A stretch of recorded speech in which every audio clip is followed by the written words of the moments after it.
जी, आज ये यहाँ पहुँचे हैं, आप क्या कार्यक्रम? सम्मानित अमरजीत जी, देखिए बाबा साहब अम्बेडकर जो कि देश के ही नहीं वरन विश्व में जो दलित समाज रह रहा, जो वंचित समाज है, उसके अधिकारों की लड़ाई लड़ने वाले एक आइडल, बहुत बड़े आइडल बाबा साहब अम्बेडकर जी का कल जन्मोत्सव है। आज उसकी पूर्व संध्या पर आज हम यहाँ खड़े हैं और जो है बल्कि कार्यक्रम था आज हमारा बाबा साहब अम्बेडकर के जन्मोत्सव की पूर्व संध्या पर, और एक महत्वपूर्ण कार्यक्रम आज कुछ जरूरी घोषणाएं बहुजन समाज पार्टी के माध्यम से हुई है। जैसे घोषणा की बात कर रहे हैं आप, लेकिन एक कैंडिडेट की घोषणा नहीं कर पा रहे, क्या कारण है? नहीं, देखिए मैं आपको शायद यही बात बताने वाला था कि आज रोहतक लोकसभा का कैंडिडेट आधिकारिक तौर पर डिक्लेयर कर दिया गया है।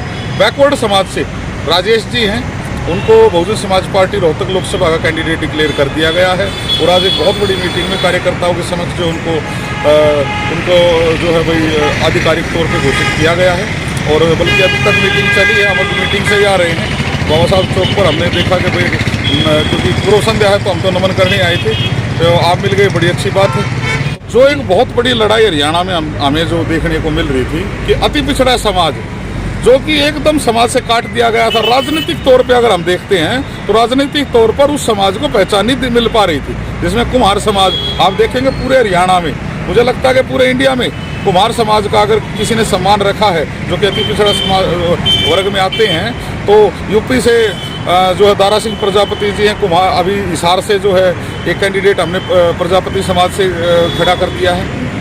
रोहतक से अति पिछड़ा समाज से बैरागी समाज, मुझे लगता है कि हरियाणा में पहली बार इस तरीके की शायद ये घटना रही, अगर मैं गलत ना हूँ तो बैरागी समाज को जो अति पिछड़ा समाज बहुत लंबे समय से जो सम्मान, राजनीतिक सम्मान की मांग करता रहा है, उस सम्मान के लिए जो राजेश कुमार जी को यहाँ से पार्टी ने अपना जो आधिकारिक जो उत्तराधिकारी कैंडिडेट बनाया है।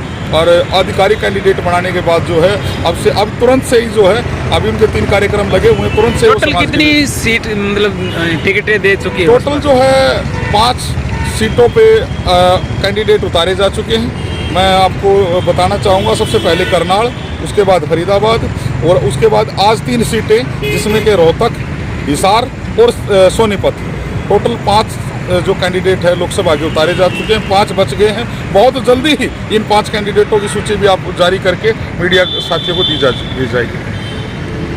थैंक यू जी। पहले तो कि बाबा साहब के जन्मदिन की पूर्व संध्या पर सभी देशवासियों को बाबा साहब के जन्मदिन की बहुत बहुत शुभकामनाएं देना चाहूँगा।